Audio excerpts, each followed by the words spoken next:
Halo sobatku, selamat datang di channel Sobat Movie. Tempatnya review film paling asik dan menarik buat sobatku semua.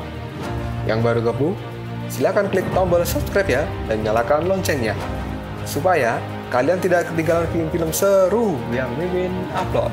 Oke, gak usah berlama-lama lagi, langsung aja kita ke reviewnya. Gasken sob.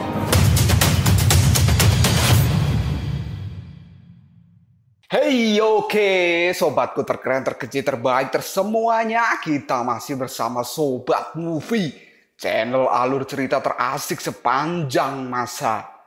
Oke, kita lanjut bahas Singji chapter 143.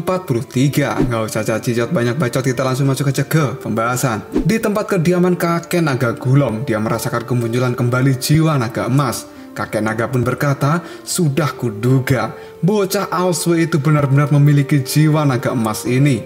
Dulu aku tidak memperhatikan bahwa bocah itu memiliki bakat yang luar biasa. Dia mengingatkanku pada seseorang. Jangan-jangan dia adalah di tempat istana Raja Naga Utara. Alswe kali ini mengeluarkan cahaya emas yang begitu besar dari tubuhnya. Bintang kekuatan pun terlempar oleh kekuatan dari Alswe ini, dan pedang-pedang hitam miliknya juga telah diobrak-abrik oleh Alswe hanya dalam satu gerakan saja. Bintang kekuatan pun tidak percaya dirinya akan dikalahkan pada saat ini. Kemudian bintang kekuatan mengeluarkan rantai dari tubuhnya. Dia lalu memanggil beberapa patung dewa jahat pelahap agar bisa membunuh Alswe. Bintang kekuatan yang sudah marah, dia tidak menyangka akan memakai kekuatan hingga batas maksimalnya hanya untuk melawan bocah naga ini. Bintang kekuatan pun berteriak pada Alswe bahwa dirinya akan merasakan kekuatan yang asli dari bintang kekuatan ini. Tiba-tiba saja Alswe pun muncul di hadapan bintang kekuatan dan melakukan tinjuan yang kuat tepat di wajah bintang kekuatan sambil mengatakan, "Persetan dengan kekuatan aslimu, pergi sana kau dan makan tai saja." Pukulan keras dari Alswe ini membuat bintang kekuatan mengeluarkan darah yang banyak dari mulutnya. Alswe yang juga sudah sangat marah, dia kembali berkata, "Dewa kegelapan sampah sepertimu hanya berpura-pura menakutkan. Aku sudah tahu trikmu kali ini supaya lawanmu menganggap bahwa kamu hebat dan menakutkan. Tapi sayang sekali, saat ini aku tidak takut sama sekali dengan dirimu, dan kamu tidak akan bisa menyakitiku. Aku akan melenyapkan semua patungmu ini menjadi debu." Dan dalam sekejap, petir-petir emas pun menyambar dan menghancurkan semua patung dewa jahat pelahap milik bintang kekuatan. Rantai pengendali patung pun putus, dan sontak hal ini membuat bintang kekuatan kaget bukan main, karena kekuatan dan jurus andalan terkuatnya bisa dengan mudah dihancurkan oleh Alswe. Alswe pun kembali muncul dan mencengkram wajah bintang kekuatan lalu menghantamkan kepalanya ke tanah. Alswe lalu berkata, "Apa kau pikir tidak ada harga yang harus kau bayar ketika kamu bermain-main dengan seseorang? Sekarang kamu harus membayarnya. Rasakan ini. Tinjuan ini kulakukan atas nama Jiaoxi. Karena kamu telah membunuhnya. Kamu benar-benar membunuh orang yang baik. Dia sangat sopan dan juga berbudaya. Dia adalah prajurit naga terbaik. Dia selalu mendapatkan nilai tertinggi di akademi. Dan yang paling penting, dia adalah kakakku. Makan ini." Alswe pun lalu memberikan pukulan terakhir yang sangat keras tepat di wajah bintang kekuatan. Sampai-sampai lantai di tempat itu hancur berantakan. Bintang kekuatan yang sudah terluka parah, dia malah tersenyum dan berkata, "Aku bisa merasakan rasanya menjadi dirimu. Karena kita adalah orang yang sama. Kamu dan aku sama-sama hidup dengan penuh kutukan dan juga kemalangan. Kamu juga hidup dengan penuh amarah." Alswe pun kaget dan dia melotot. Dan saat ini bintang kekuatan pun meraih tangan Alswe lalu mencengkeramnya. Bintang kekuatan kembali berkata, "Kita sangat dekat. Aku senang bertemu dengan orang yang memiliki nasib yang sama denganku. Tapi sangat disayangkan bahwa orang yang bernasib sama hanya dibutuhkan satu saja di dunia ini." Bintang kekuatan lalu memperkuat cengkraman jarinya di tangan Alswe. Hal ini dia lakukan untuk menyerap seluruh energi Alswe, sampai-sampai saat ini tangan Alswe mengeluarkan urat. Alswe pun merasakan bahwa kekuatan dirinya mulai terserap melalui cengkraman tangan bintang kekuatan. Alswe terlihat panik pada saat ini. Bintang kekuatan pun mulai berdiri dan dia berkata, "Bocah naga, kamu lupa bahwa kemampuan terhebatku adalah penyerapan." Aose pun merasa tubuhnya menjadi lemas dan dia kali ini berlutut di hadapan bintang kekuatan. Sambil memandangi Aose, bintang kekuatan pun mengatakan, "Bagaimana rasanya? Kekuatanmu memudar kan? Kamu sudah terperangkap olehku dan kamu tidak akan bisa melarikan diri. Kamu telah membuatku takut. Jiwa naga emasmu ini benar-benar luar biasa, tapi kamu tidak memiliki pengendalian diri yang baik. Kekuatanmu hanya meledak dari emosi sesaat, dan kamu tidak bisa melakukan apapun dengan kekuatan hebatmu ini. Kamu benar-benar hadiah yang bagus buatku. Sekarang aku bisa memakan naga yang hanya ada satu dari sejuta naga.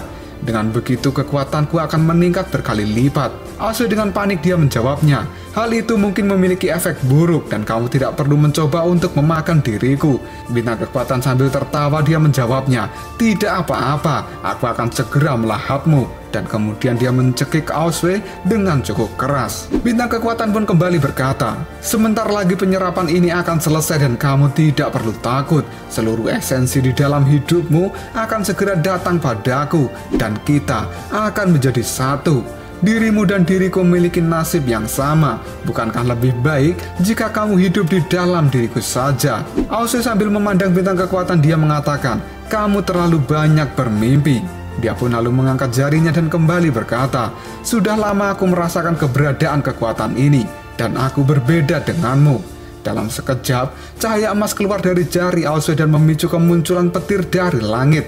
Dan sekarang, langit juga berubah menjadi gelap gulita, kemudian bola petir emas besar muncul dari dalam kumpulan awan yang hitam. Bintang kekuatan pun kaget dengan pemandangan ini, karena ini adalah petir emas 9 surga yang langsung keluar menuju ke arah Aose dan juga bintang kekuatan. Mereka berdua kali ini terangkat ke udara. Bintang kekuatan tidak percaya bahwa Aose masih memiliki kekuatan seperti ini. Kemudian Aose mengatakan, "Dewa kegelapan sampah, kamu hanya bajingan malang yang tidak berguna. Sudah waktunya kamu untuk mati." Bintang kekuatan pun memperkuat cekikan di leher Aose sambil berkata, "Tidak semudah itu. Kamu tidak akan bisa bertahan lama, karena aku akan segera menghisap darahmu sampai kering." Aose pun menjawab perkataan dari bintang kekuatan, "Kalau begitu, mari kita lihat, aku atau dirimu yang akan mati." Tubuh mereka berdua semakin terangkat tinggi dan cahaya kemasan dari petir 9 surga benar-benar sangat terang. Bahkan kekuatan petir yang menyambarnya juga sangat dahsyat. Dalam sekejap, ledakan besar pun terjadi. Semua yang melihat pun kali ini menjadi terkejut. Bahkan Raja Naga Cina Selatan mengatakan, bocah itu benar-benar bisa memanggil petir 9 surga. Obing juga berkata bahwa petir ini sangat kuat. Bahkan Monasue hanya bisa melongo melihat kekuatan anaknya. Asap tebal pun kali ini menyelimuti tempat Aose berada, dan tangan bintang kekuatan masih mencekik leher dari Aose.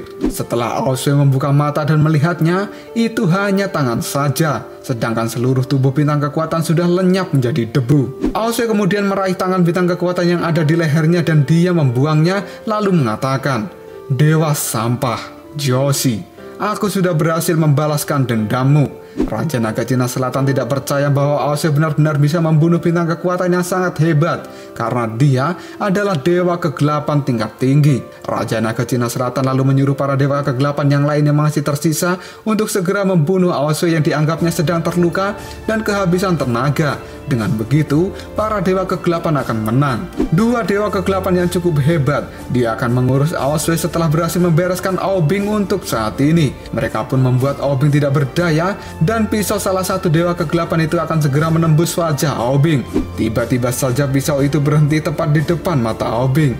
Dia sangat terkejut karena saat ini Monasue telah maju menyelamatkan Aobing. Dalam sekejap saja, dua dewa kegelapan itu berubah menjadi patung es, dan Monasue mengatakan, "Kalian benar-benar menjijikkan, karena telah membuatku harus turun tangan sendiri." Aobing yang melihat kekuatan ibunya, dia pun terkejut bukan main, karena sang ibu ternyata sangat kuat. Dan dalam sekejap saja, mampu membuat dewa kegelapan berubah menjadi patung es. Monasue lalu berjalan ke arah Raja Naga Cina Selatan dan mengatakan, "Raja Naga Selatan, kamu mengatakan bahwa kamu melakukan semuanya untuk diriku. Dan sekarang, aku datang padamu." Raja Naga Selatan pun berpikir bahwa Monasue akan segera menjadi miliknya. Monasue pun kemudian mengatakan, "Raja Naga Utara sudah memberitahumu sebelumnya, tapi kamu tidak mendengarkannya sama sekali. Dan kini, Monasue menyentuh dada Raja Naga Cina Selatan dan keluar aura es dari tangan Monasue. Monasue lalu berkata, "Aku tidak peduli tentang hidup atau mati manusia naga. Aku tidak melakukan ini untuk siapapun. Tapi kamu benar-benar membuatku sangat kesal." Raja Naga Cina Selatan pun kali ini diam membeku dan tubuhnya sudah menjadi patung es. Bahkan wajahnya juga sudah benar-benar seperti patung yang asli. Obing yang melihat ibunya pun, dia berkata di dalam hati, "Ibu, ternyata kamu sangat hebat. Dia tidak pernah menunjukkan kekuatannya selama ini. Tidak kusangka dalam sekejap saja ibu bisa membuat mereka menjadi patung es." Para naga yang pro dengan Dewa Kegelapan pada saat ini terlihat sangat ketakutan.